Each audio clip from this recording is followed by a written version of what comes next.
Diabetes Connections is brought to you by One Touch. Every touch is a step forward.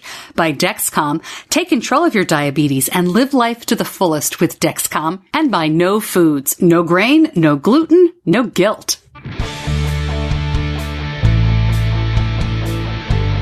This is Diabetes Connections with Stacey Sims. This week, a wide-ranging interview with the CEO of JDRF, from stem cells to insulin prices and what's next. As a T1D dad myself, I know T1D rocks your world. And so I feel for everybody who's facing those challenges and those worries, and we will continue to do what we can as an organization to try to help people do better.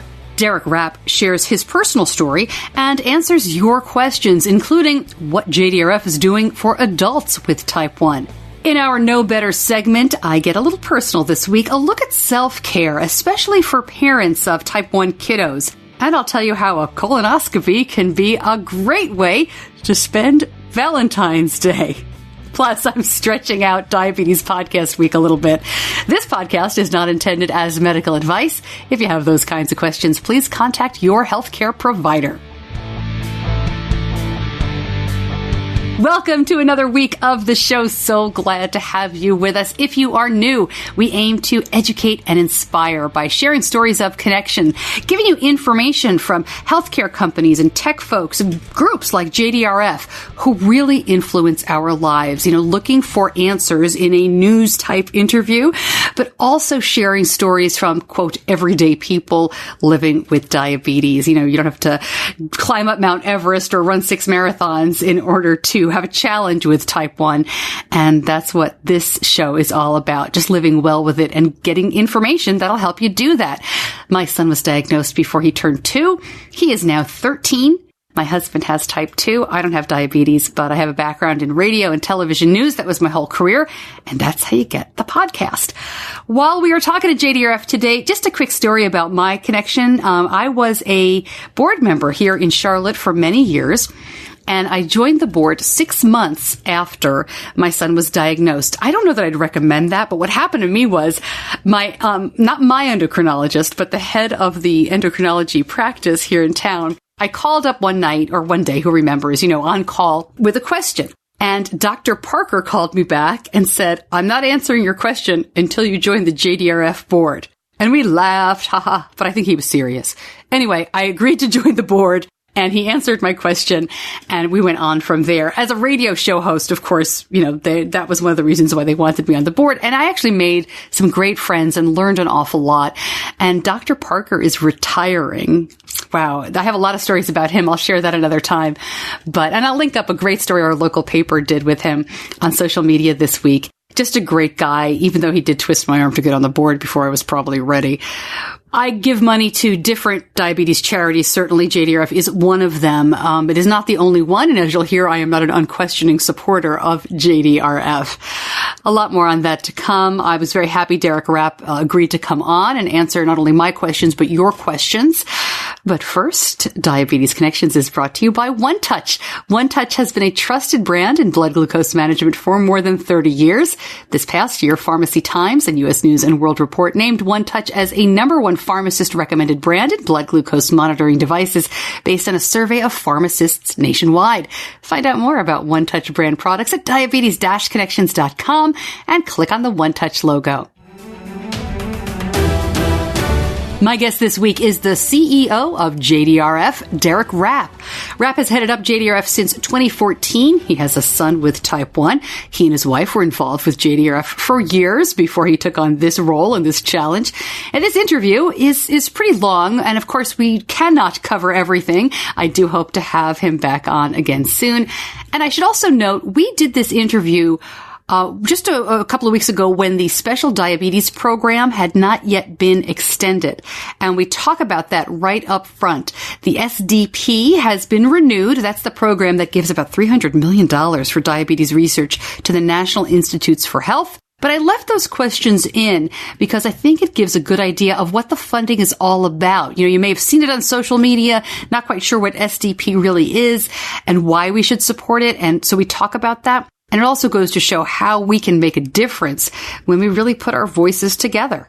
Derek, thank you so much for joining me today. I really appreciate you making time in what I'm sure is a very busy schedule. Thanks for coming on. Stacey, I'm glad for the opportunity. Thank you. You know, there's so much to talk about, and I've opened this up to listeners. They have a long list of questions. But before we jump right in, let's talk about what is right in front of us. And as we're speaking right now, this is before the deadline for the special diabetes program, which I want to talk to you about. So, you know, the deadline may have passed with this being renewed, not being renewed. What should people with diabetes know about the special diabetes program, and how can we help?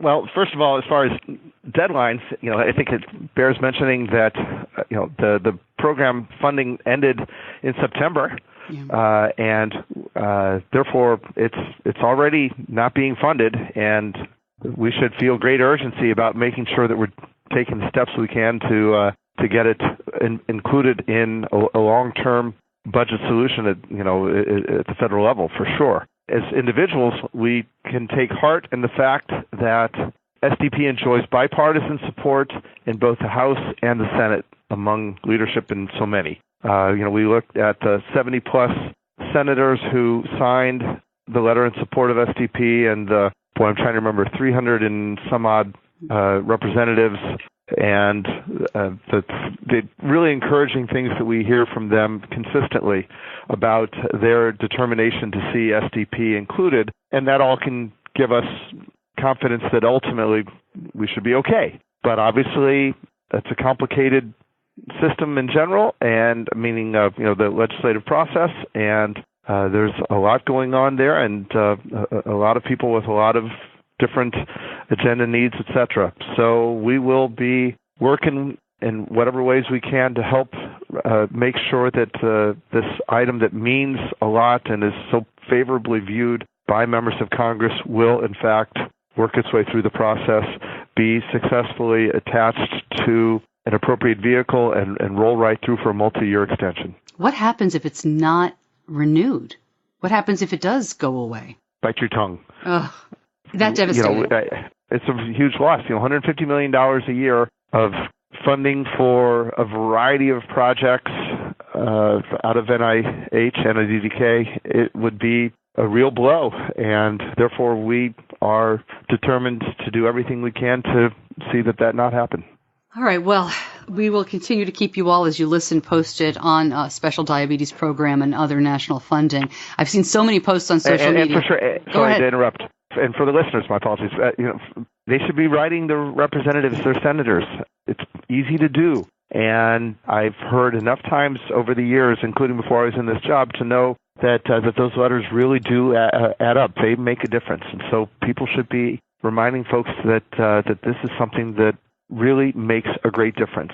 One of the powerful things about all this, I believe, is the fact that there's already been so much progress made as a result of the funding from SDP that this is therefore a feather in the cap of Congress, if you will, and we want them to understand that and to continue to view it that way. Excellent. Let's talk about you, if we could, at JDRF now a little bit before we get into all of those questions. So you've been there as the president and CEO since 2014. How's it going? When you look back at the last couple of years, I mean, you've been involved with JDRF, very much before that, and I know your wife has as well. Right. But have the last few years been the challenge you thought they would be? Tell us a little bit, if you could, about the overview of your role. The work is remarkably fulfilling. The chance to represent this community in such a meaningful way toward an objective that is attainable, I'm convinced, is really exciting and so compelling. So I am honestly moved constantly by this community. I am inspired by the commitment that I see. I am inspired by the people who are touched by this disease, also by a team of 700 people throughout the staff of the organization who are committed to the success and the ultimate realization of our vision of a world without type 1 diabetes. It's a remarkable thing to be part of. Yeah. And I should mention, I've been involved in JDRF for a long time. I was on the board locally here for, when my son was first diagnosed for 6 years, have since rolled off as there are limits, that sort of thing. And, I've been to a lot of research updates. And one thing I hear from people who are newer diagnosed and some people who have been in this game for a long time, they're curious, what is the mission of JDRF? Why not just look for the cure? Can you speak to that? Because it has changed over the years. Our mission statement for the last 3+ years now has been, and was fairly similar before, but accelerating life-changing breakthroughs in the cure, prevention, and treatment of type 1 diabetes and its complications.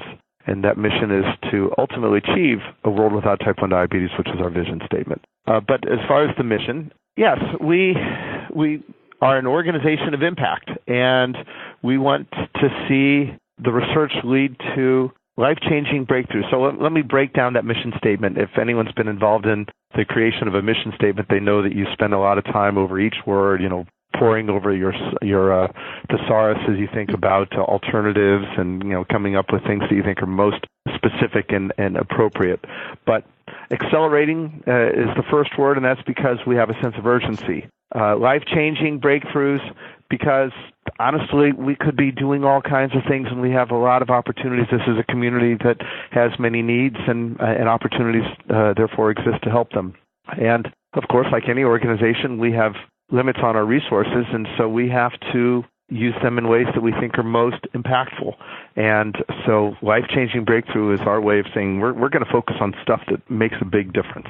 Cure, prevention, and treatment of type 1 diabetes and its complications. So yes, you're right. We could simply talk about cure, but prevention is important also, because if we prevent this disease for people, we think ultimately a great way for the world to, in fact, be eradicated of type 1 diabetes will be for people never to get it in the first place. Plus, the work that we do in prevention is actually very closely linked from a scientific standpoint to the work that we do to cure this disease in terms of our understanding of the immunology of the disease, our understanding of the factors that will lead to how we can disarm the disease, calm down the immune system so that we stop having that attack on the beta cell. So the prevention fits right there along with it. And as far as treatment, we recognize that the work takes a long time, and we want people to be doing great along the way until the success ultimately is realized in ways to cure this disease. And so we feel that we owe it to the community to help those important, impactful ways to treat this disease also see the light of day and therefore help people in the interim years. Back to my interview with Derek in just a moment. And when we go back, we'll be talking about stem cell therapy. But first, Diabetes Connections is brought to you by Dexcom. And one of the best features of the Dexcom G5 Mobile, those customizable alerts and alarms. Customizable threshold alerts provide advance warning of hypo and hyperglycemic events before they happen. And alerts help Benny, my son, when he's distracted during times like playing, sleeping, or just being a normal 13-year-old. We have found it incredibly helpful to troubleshoot high blood sugars before they get too high and to catch lows, before they get too low. When Benny is out hanging with friends or playing sports, I love that the Dexcom will alert him. And overnights, talk about peace of mind for me. I can't imagine using a continuous glucose monitoring system without alarms. It just wouldn't work for us. Find out more about the Dexcom continuous glucose monitoring system at diabetes-connections.com and click on the Dexcom logo. Now back to my interview with JDRF CEO Derek Rapp.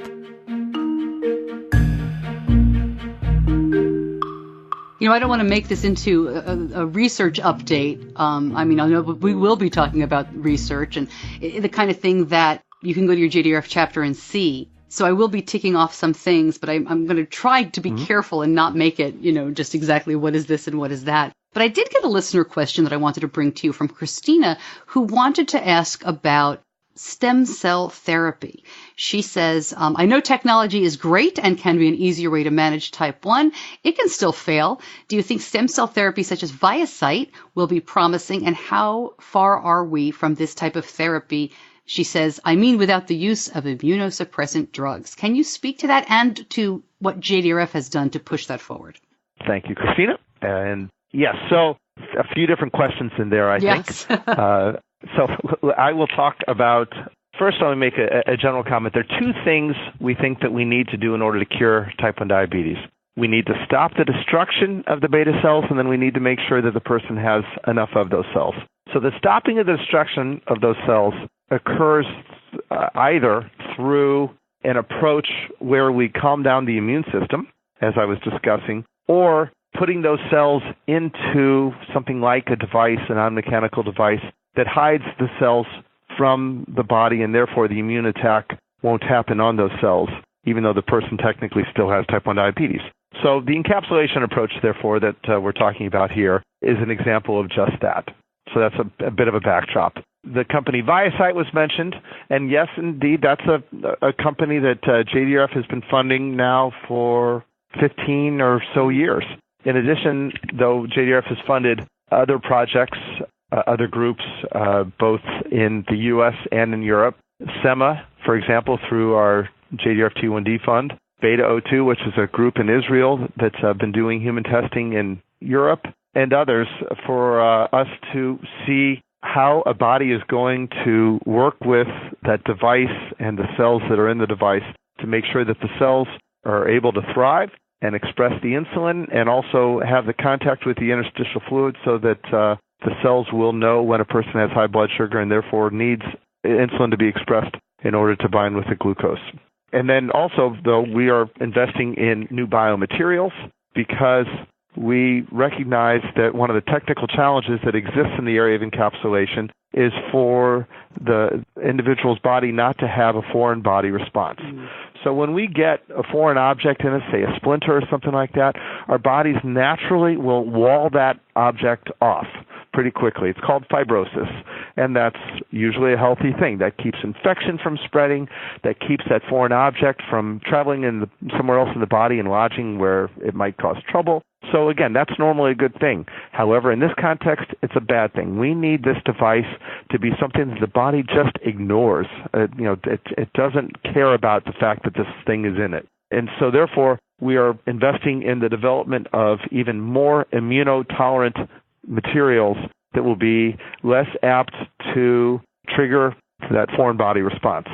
We have an encapsulation consortium where we bring scientists together from around the world who include cell biologists and biomaterials experts and organ transplant surgeons, because one of the things that we need to talk about is what is the surgical protocol that will allow the body to most tolerate this foreign thing being put into it in the first place? Is it about the surgical procedure? Is it about the steroids or the whatever will be given at the site when the person has this procedure done? It's many things that all have to come together. And so we're investing in all of those activities, and I haven't even talked much about the cells that go into the device. And we've, over the years, invested in a number of different projects to have cells that will become insulin-producing cells and that will perform well inside of such a device. 50% of our current projects are in the area of beta cell replacement or restoration. So this is an area of great focus for JDRF. And it's because we have seen encapsulation work in animals, in testing, and we believe that this is an area that shows such promise overall. Wonderful. The question was asked about when can this happen without immunosuppressive therapy, and that's an important qualifier. You're exactly right. Because, of course, people have had, through islet transplants, people have had cures for type 1 diabetes for close to 20 years. I'm not saying that someone will have an immune transplant and therefore be great for all that time, or islet transplant and be great for all that time, but at least for many years. I spoke with a woman this fall who had gone 16 years with an islet transplant, and she was still insulin independent. So this field has shown great progress and gives us hope that a person can have a bona fide cure. But of course, yes, the person needs some immunosuppressive therapy as part of that. So that's why we need either to see an approach like the encapsulation that comes without immunosuppressive therapy, and hopefully that will happen sometime in the 2020s. It won't happen before that. But then also through an activity such as, say, gene editing, we would hope that perhaps one day we'll be able to see an islet transplant where there is not even a need for immunosuppressive therapy along with it. So the point is there are many different approaches that we are taking and projects that we're funding. It's part of a comprehensive portfolio where we are committed to seeing this field lead to ways to, in fact, allow a person to go at least several years without having to do anything to manage his or her glucose levels and not have to worry about highs or lows or complications developing or anything. You know, it's interesting because it leads me to a question I wanted to ask a little bit later on, but I'll bring it up now. When you fund the sort of research and you see it coming to fruition, you know, it's very exciting. But what about the funding for research that doesn't go anywhere? I mean, some of this is, I'm not going to call it a crapshoot, but, you know, some of this, you don't know. That's why you have to fund it to find out. Things like, you know, with Animus, a lot of JDRF funding went into developing their algorithms, their closed loop. I talked to Jeffrey Brewer, who is the CEO, who actually okayed that. I didn't realize that when I asked him that question, but he said to me, you know, what a disappointment. You're taking a chance with a lot of this, but you can't know until you do. How do you make those decisions, and how do you feel when something like that happens? It's got to be devastating. It is, and the closer to the market, the more something feels like a true therapy in development, the more disappointing it becomes. And, you know, I have a history from a career standpoint in the life sciences industry. I was CEO of a biotech research company for more than 10 years, and I knew always that we were investing in projects that would maybe pan out, maybe wouldn't. And yes, when they don't, it is quite demoralizing. And at the same time, we understand that comes with the territory, and that doesn't make me cavalier about it in the least. It makes me just understand that we have to continue to be resolute and also really thoughtful in creating an appropriate portfolio. And that's a word you hear me use often. You know, we're not trying to spread our research investment dollars so thin that they don't have impact, obviously, but at the same time, we want to make sure that we're funding different opportunities so that if one doesn't work out, that we have others that we know that could work out instead. So let's talk about some of the other projects and research that has come to fruition. Some of that research led to CGMs. I don't know that everybody realizes that JDRF was a part of the research that led there, but I got a question from Thomas, who asked me, is JDRF working to get the use of phones and smartwatches with CGMs allowed under the Medicare program? Can you speak to that? So isn't that frustrating? Oh. You know, we're excited. It's just over a year ago, we get the great word from CMS that Medicare is going to classify CGMs as durable medical equipment and therefore eligible for coverage under Medicare. But you're exactly right. One of the great features, of course, of the Dexcom Share for so many people is the ability to have someone else track how that person's doing, maybe far away. And you're exactly right. That is a need that exists. It is something that we do talk about with CMS, and we certainly would be thrilled to see be changed. And, you know, I don't have anything specific to add in terms of the specific likelihood or timing, but to say that we completely agree that this is an important missing and one that we want to see changed. You know, and it leads on to the realization that, listen, people grow up with type 1. They are diagnosed as adults with type 1. Medicare is for older Americans. I had another listener, Phyllis, who asked, and she sets this up like this: until there's a cure, kids with T1D grow up to be adults with T1D. Yet this demographic seems to be ignored by JDRF. She said, I did reach out a few years ago, and she's done a few things in her area about this. What's your response to that? I've heard this before. I can say in my area, we have a really strong local adult group, but not everybody does. So I think that this is largely a function really of messaging. And I lay that on us as an organization, on JDRF as an organization, that we need to do a better job, and we've been working to help people at all ages and stages of their lives with type 1 diabetes understand the things that this organization is doing for them. Obviously, JDRF as an organization was started by some passionate parents who were determined to help their kids. And so I think the perception of the organization is that it's an organization for parents of kids with type 1. And people go to a walk, and, that's great, but not necessarily for everybody. And I realize many adults say, not for them, although certainly have lots of adults who are walkers and have their big teams too, thank goodness, and make it a fun day. Let me, give some examples of why I think, in fact, JDRF really is an organization that is here for people at all ages. One we just talked about, absolutely, the fight that we took on because we knew that hypo-unawareness was most prevalent in people who have type 1 diabetes a longer time, which obviously by definition means people who are older. And so therefore we thought that taking on the Medicare issue around coverage of CGMs was an important one for us to do. It was a multi-year fight, and we took it, and eventually, obviously, we prevailed there, which is great. That's one example. We hired Nicole Johnson just back in the summer. Probably most of your listeners know Nicole as 1999 Miss America, and also as someone who's been a real spokesperson and advocate for this community for many years. She also has her PhD in public health, and she is now National Director of Mission for JDRF, and she is focusing on the burdens associated with type 1 diabetes for adults.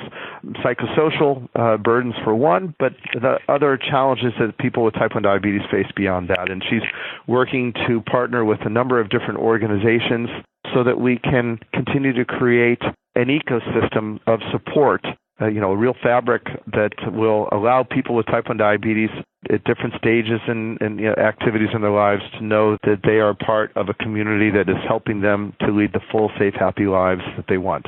We heard from researchers and people with diabetes alike a few years ago that one of the great needs is to understand how to incorporate exercise in a person's life. So we started the PEAK program, Performance, Exercise, and Knowledge, which is a program looking at how people with type 1 diabetes can incorporate exercise in their lives effectively and safely. Sadly, I will tell you, Stacey, that I meet many people who tell me that their doctors actually discourage them or their loved ones with type 1 from intense exercise because they are scared of the catastrophic event probably associated with a low. And, that's wrong in a few ways. First of all, we all need exercise. Certainly people with type 1 diabetes do too. And second, it just is putting limits on a person, and that is something we're trying to make not happen. So, that's an example of something where we're trying to help people with type 1 diabetes, again, at all ages. The concept trial is another great example where we funded a study. The results of this came out just a few months ago. You maybe read about this, looking at pregnant women with type 1 diabetes and how when they have good control of their glucose wearing a CGM, not only does the mom do better during pregnancy and recovery, but also so does the baby who's born. More apt to have a full-term pregnancy, more apt to have a normal birth weight pregnancy, and more apt to have that child have normal glucose level. So it's a profound study and will, I think, really change the way care is provided for pregnant women with type 1 diabetes. So, again, I would say I think we're doing a lot in the area of helping people at all ages and stages with type 1 diabetes. And that's not even talking about the various support groups and the outreach events that we have, the summits around the country. 15,000 people will show up at a summit somewhere or another this year and learn about type 1 diabetes and living with it and getting closer to their communities and whatever. So I probably hit you with too much there, and if so, my apologies. But you can tell I'm passionate about this subject, and I really believe that there is a lot that we are doing. And when I say we, in many cases, what JDRF is doing really is setting up the community to help itself. So JDRF is, I'd say, a convener and a facilitator, and many people in the community then are coming and they're making these great things happen, but we're helping them connect with each other and make those things happen. It's definitely not too much. I'll definitely take more info and more, advocacy for yourself here. Like, let's get this all out. But you mentioned the pregnancy study. And Yep. When I heard that, my first reaction was, well, of course, more information is always better. But these studies need to show that it works, even though we all know it's going to work, right? Because you can't get coverage. Insurance companies aren't going to take our word for it. And is that the point? When I'm giving my money to JDRF, these are the kind of results I'm hoping for. Well, that's part of it. In that particular case, the concept trial specifically will I assume, help with coverage, but it will also, I think, help with caregivers. We look at the adoption rate and utilization rate for CGMs in this country, and those rates are not nearly as high as we'd like them to be. Here's a Venn diagram. So now I'm broadening this, not just from pregnant women for a second, but just to help understand that in general, we need people to do better with type 1 diabetes. So think of a Venn diagram with 3 circles in it. A1C, cholesterol, and blood pressure. Only 3% of people with type 1 diabetes in this country are in the good portions of each of those 3 circles. It's the intersection, in other words, of those 3 circles. 3. So we have to help people do better, and that means working with the medical community. It means working with the people who have type 1 diabetes to advocate for themselves and expect more and communicate effectively. So there's a lot that goes into this. So yes, it's great that we are going to create the arguments that will lead to payers being more inclined to provide coverage, but it goes beyond that too. That's a great point. I hadn't realized that. That's a very, those numbers are really interesting. And I think we forget too, especially with a podcast like this, I'll be frank with you, the audience here is more used to technology, has more access to technology. So it's easy to forget that the vast majority of people with type 1 are still on multiple daily injections and don't even use an insulin pump, let alone a continuous glucose monitor. So that's a great point. No, that's right. And of course, there are people who are out there using MDI for a number of different reasons. But sure. I'm not saying if you have the means and the technical know-how, you can't still have success with MDI. Please don't get me wrong. Right. But for sure, this is obviously a disease. Type 1 is a disease that affects people of all backgrounds and, whatever. And therefore, you're right. Some people are going to be better equipped to handle the challenges that this disease brings than others. So I worry about all those folks. Well, let's talk about something that really unites everybody, no matter what technology or not that they're using, and that is the cost of insulin. I have some questions from listeners that are frankly, they're worried, they're upset. They'd like to see JDRF doing a lot and really rattling some cages in Washington and otherwise about this. But let me start by asking you, what is JDRF doing to help with the cost of insulin, which has, more than tripled, and in my opinion, is really the issue that we need to address before we can go any further with diabetes? It's a major problem, and, I don't need to tell you that.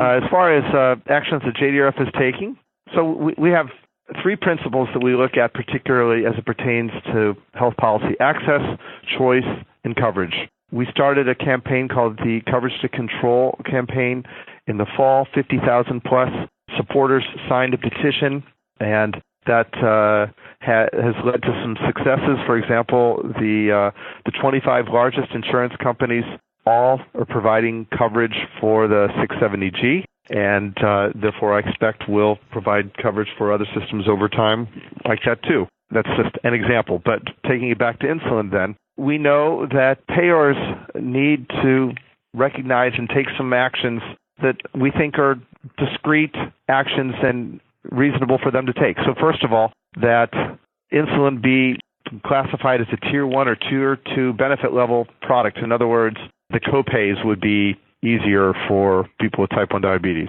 That diabetes not be subject to deductibles.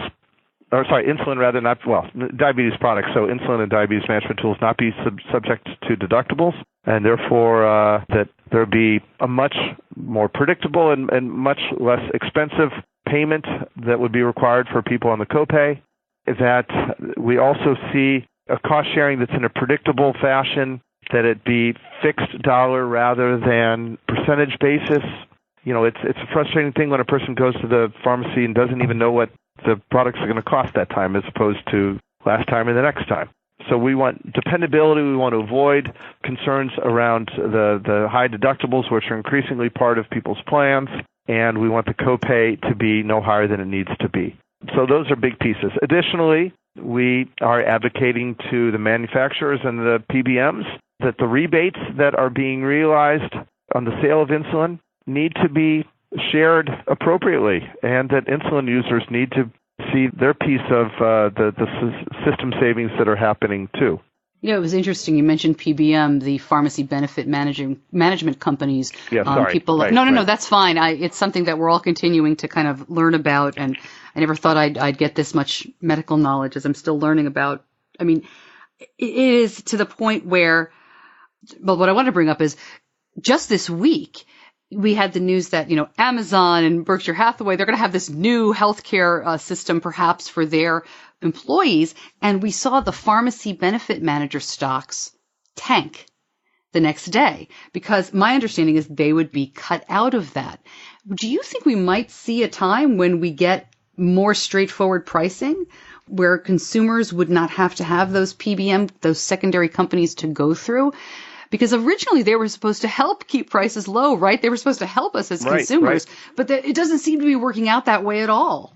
I won't pretend to be knowledgeable enough in this area to speak to how it may go in the future. You're right. That is why PBMs were created, was in order to be able to negotiate a predictable and lower cost on behalf of employers.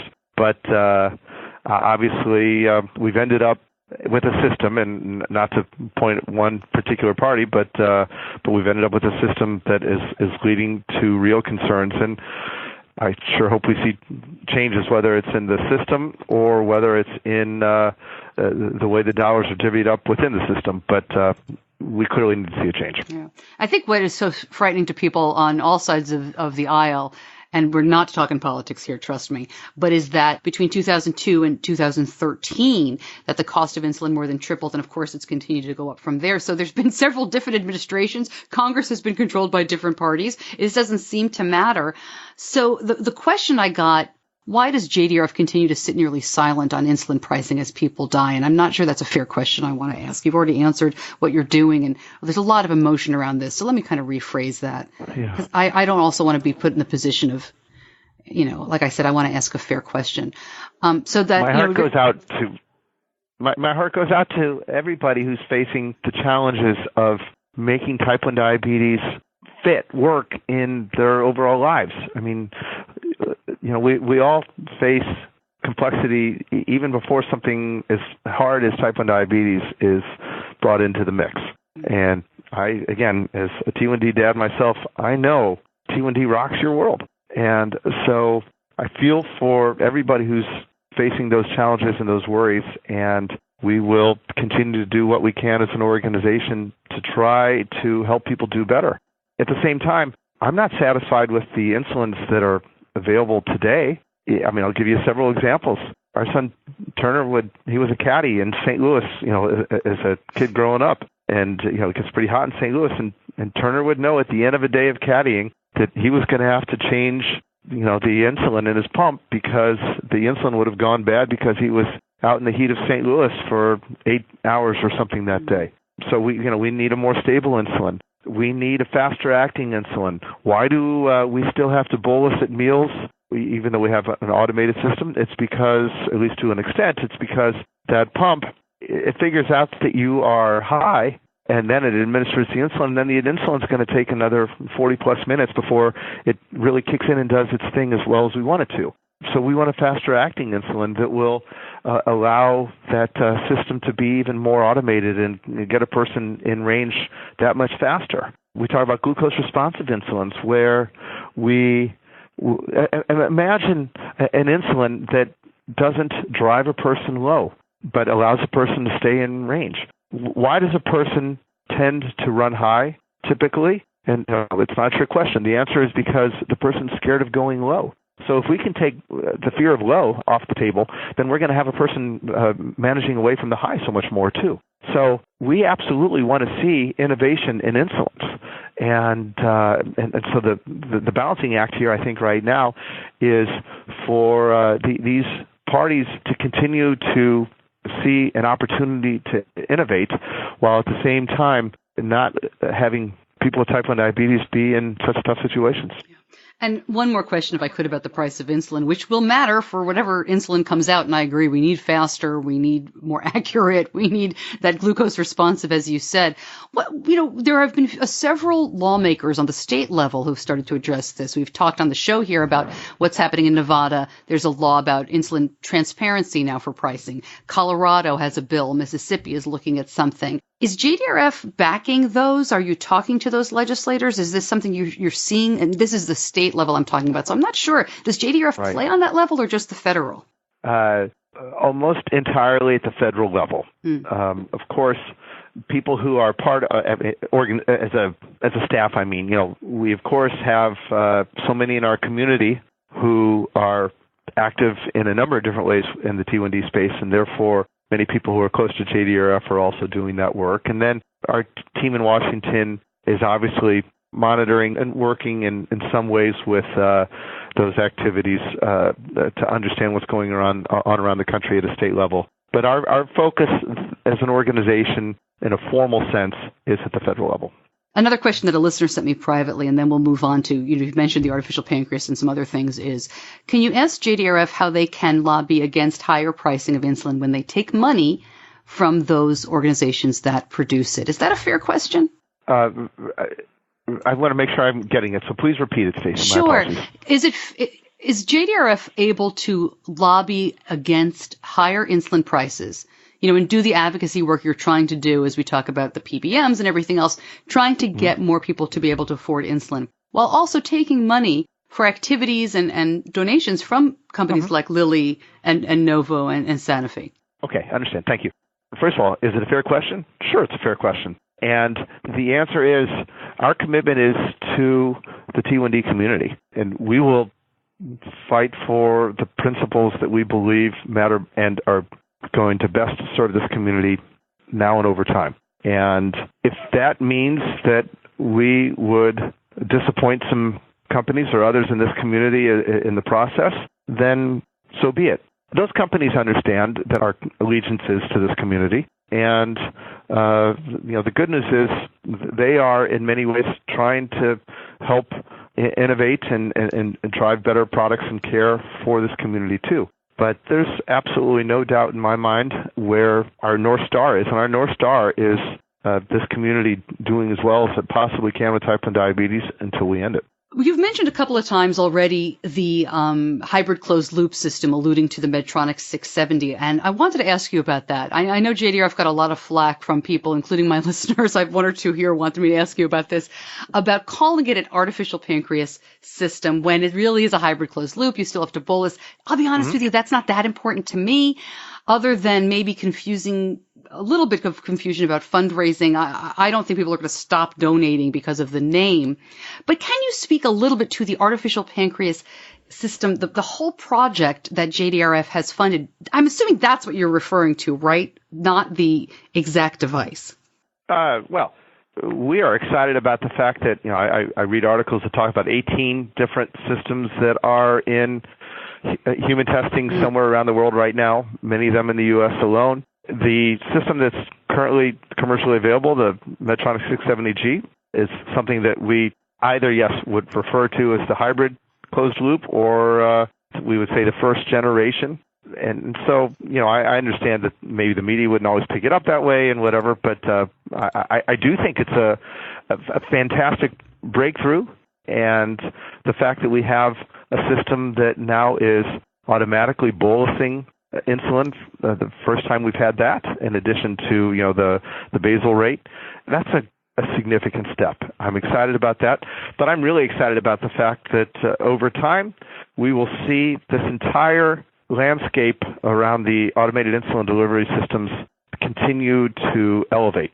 We will see, in no particular order, we will see sensors that are smaller and sensors that are more precise, and pumps that are smaller and easier to wear and easier to manage on the touch screens, and better connectivity through Bluetooth, and smarter algorithms, certainly, smarter algorithms that will do a better job of learning and knowing when a person's going to go low or go high and manage accordingly. And then we get to the fast-acting insulin discussion that I had before as another key piece of this. So, again, the whole landscape of automated insulin delivery systems is one that is still in early stages.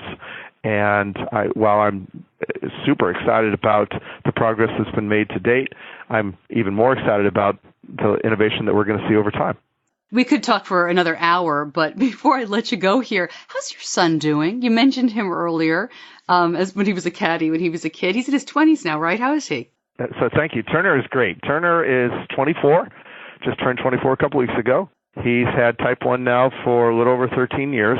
November 15th, 2004 is his date. I guess most parents seem to remember those dates.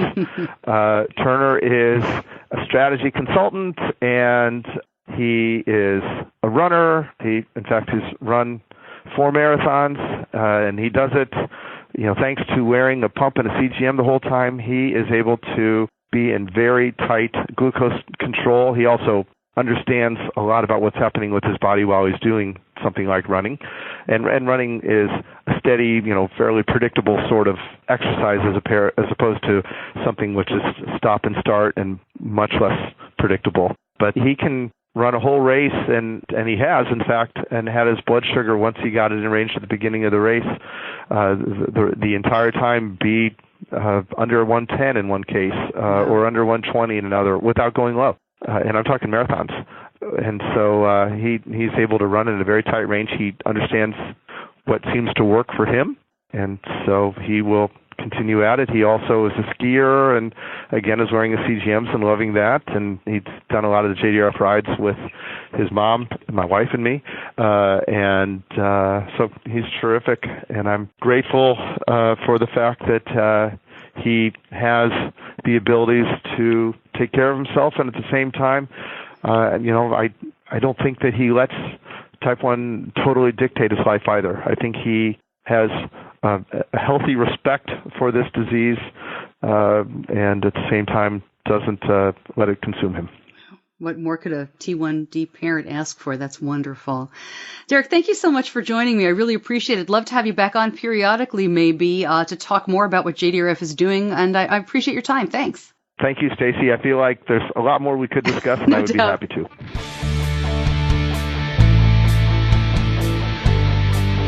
You're listening to Diabetes Connections with Stacey Sims.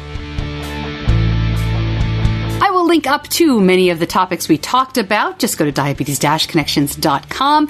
And as I said during the interview, I didn't want to make it into a research update because you probably get those if you go to a chapter event or a walk. They'll give you the research update. You can grab those online as well. But I was glad he shared a lot of the information that he did. And I know that many of you have more questions, so send them my way. We'll get Mr. Rapp back on the line, or someone else from JDRF on a regular basis. I'd really like to do that because they are trying to get the word out about what they're doing, and I hope I can be one of the ways in which they do that. I also want to tell you real quick something that happened after last week's episode. This was the episode where the two kids met and fell in love at diabetes camp and got married. I should call them young adults now. I guess they're not kids. But I got a comment about someone who was very concerned. She was very happy for the two that they found each other. And Andrew has type 1, but Amy does not. But she made a comment that she was really concerned about their kids and whether their children would have a higher genetic risk of developing type 1, and how she kind of worried about that and was concerned for them. Well, we talked about that in the Facebook group. I put that up in the Facebook group, and man, did we have a conversation about it. Lots of people chiming in. So thanks for everybody who did that. If you're not in the Facebook group yet, I'm telling you, if you are on Facebook, it's Diabetes Connections, the group. And I'll post a link to it. I post them in all the show notes, but come on in, be part of the conversation. It's really cooking over there.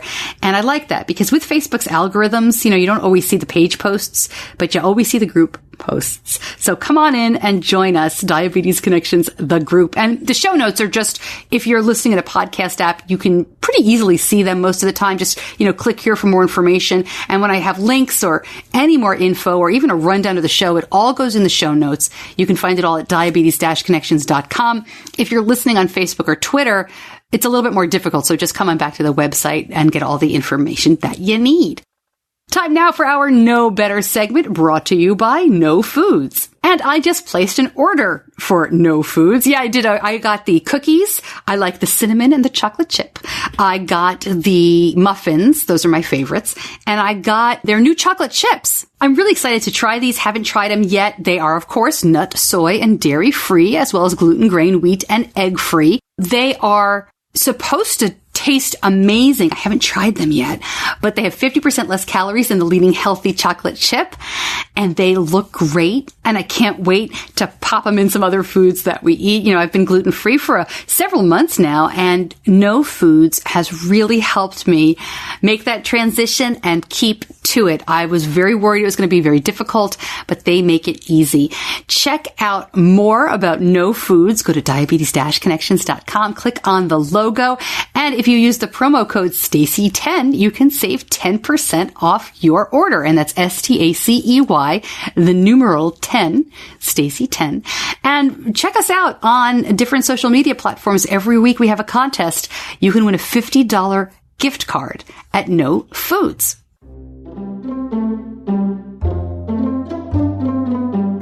Last week, I got a colonoscopy, and it was on Valentine's Day. How romantic is that? Now, I am telling you this for a reason, and I promise there won't be a lot of gory details or too much information here. But truly, I started thinking about it, and I decided it really was one of the most romantic things that we could have done. My husband brought me to the appointment, and we went out for breakfast afterward because I was starving. And if you've ever had a colonoscopy, the day before, the hardest part is the day before because you can't eat any solid foods, and then you're doing that gross prep. The procedure itself is a piece of cake. And of course, going out for a breakfast after that is just phenomenal. But I'm telling you this because I want to talk about self-care. And I want to talk a little bit today about just taking care of yourself, especially as a parent of a kiddo with type 1. We tend to put ourselves last. Moms, mostly. I'm talking to you, but dads too. A little bit of background on me. I am too young for regular colonoscopies by far. But in 2012, I got very sick. I've shared this story before, but for a very long time ago. So I'll just tell you the quick details again. It was very mysterious. They didn't know what was going on. I was very ill though. And it took 2 weeks to figure out that I had ulcerative colitis, which is an autoimmune disease. Another one of those, right? Like type 1. But that was my special experience. I got to have ulcerative colitis, but it took them a very long time to figure it out. And I'm not exaggerating. I almost died in the hospital. It was very scary. I don't remember most of it, but it was very scary for my family. They thought at first it was, I was in the infectious disease department. They, healthy young woman. They didn't know what was going on. And finally, a doctor saved my life. He is just an incredible gastroenterologist and a hepatologist, a liver doctor. And he really did save my life. I had several blood transfusions. There's 2 weeks that I really don't remember much of, but I'm fine now. I mean, it's amazing. I have slow recovery, and it's one of the reasons why I made a big change in my life, leaving my broadcast career and starting the podcast. But I have to go back every 5 years now, and maybe more frequently as I get older, for a colonoscopy. And I had, like a lot of people, I put it off. I scheduled it. It wasn't because I dread it. I mean, it's no fun, but I'm not scared of it. I just was busy. So I rescheduled it twice. This was the third date I had for it. And it got me to thinking about self-care because, I'm the mom. I schedule all the appointments. I take my kids to their doctor's appointment. I make sure my husband goes to the dentist. I call in the prescriptions. But when it comes to me, I've got to really stop and think about it. And I've really got to make time. It is not easy. And, I like to link up studies and things like that. So I'll link up one for you. If you are having issues as a type 1 parent, if there's depression, and this goes beyond making doctor's appointments, obviously, if you feel like you might even have PTSD, post-traumatic stress, don't ignore it. There is evidence that parents of children with chronic conditions exhibit signs of PTSD. Get help, whether it is from a physician, a healthcare provider, your family, friends, even online. There is support there. And I'm going to link up a study. Some people need to see that they're not making it up, right? Oh, it can't be too bad. It's fine. It's fine. I'm not sleeping, but it's fine. It's not fine. And it can be addressed. So I'm linking up an article that'll give you some more information about parents of kids with chronic conditions, about strategies and ways to help you through it. But you cannot do this alone. And I know we all take it on and we try, but please don't. You're not a bad parent. In fact, if you can admit this, acknowledge it, work on it. I mean, it's not going to be perfect. You will be an even better parent. So make the appointment, whether it's for a teeth cleaning or a colonoscopy. Check out the article and get help if you need it. It really is worth it, even if it means getting a colonoscopy on Valentine's Day. And now you know better. Diabetes Podcast Week has come and gone. This is the third year of the event that I put together, bringing different podcast hosts under one umbrella and promoting the Spare a Rose charity. And that campaign is still going on as well. And I really hope you had the chance to check out some great podcasts or bookmark them. I'll link that up again this week. And we played each other's promos, little snippets on each show. I'm going to do that again this week. So this is Amber and Ryan from the Real Life Diabetes Podcast. I love these two. Welcome to the Real Life Diabetes Podcast. And if you're brave enough to listen, we're happy to have you. I'm Amber Kluwer. And I'm Ryan Fightmaster. And we have 50 plus years of diabetes under our belts. If you're counting at home, that's a whole lot of diabetes. And we're not experts. We're just people living the real life. And with 52 episodes, we've got plenty to share. Plenty to share. And it's not all suffering either. We look for inspiration, we look for laughs, and we have a good time. We're authentic and uncensored and sharing our day-to-day battles and lessons learned, period. If you're at the gym, if you're in the car, if you're trying to tune out your spouse, turn on our podcast. We'll make you laugh, and we'll have a good time. And if you've enjoyed this so far, you'll enjoy our sense of humor. We bring on guests that challenge our assumptions, push us to improve our diabetes management, and make us laugh in the face of the disease. We want you to run marathons. We're dispelling hot tub fears. You remember that? We actually did an episode. We're going to do it, maybe round 2. There might be a second one. We dish out ideas for using diabetes to pick up a date, and we are certainly not afraid of carbohydrates. Maybe appropriate levels of fear for carbohydrates. We're living the real life. And if this sounds like something that's interesting to you, just subscribe. We're on iTunes. You can find us anywhere. We've got 52 episodes. Come check us out. Cheers to the highs and lows, everyone. Cheers.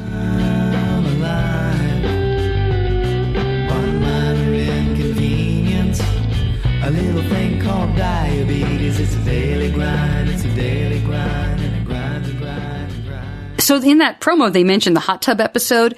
They did an episode from a hot tub talking about and testing what the hot water and the hot tub experience does to blood glucose. And I think Ryan even had a beer during that. One of them had a drink. It was really interesting, and they're fun. They do stuff like that all the time. And I will link up more information about them and how you can find the podcast at diabetes-connections.com and in the show notes. As usual, you can find me on social media. As I said, join that Facebook group, Diabetes Connections, the group.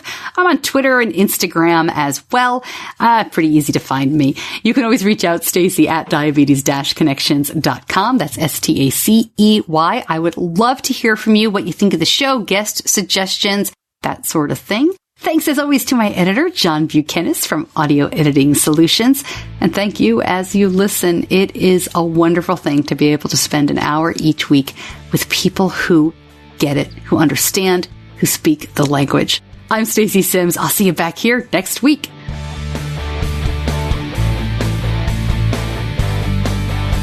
Diabetes Connections is a production of Stacey Sims Media. All rights reserved, all wrongs avenged.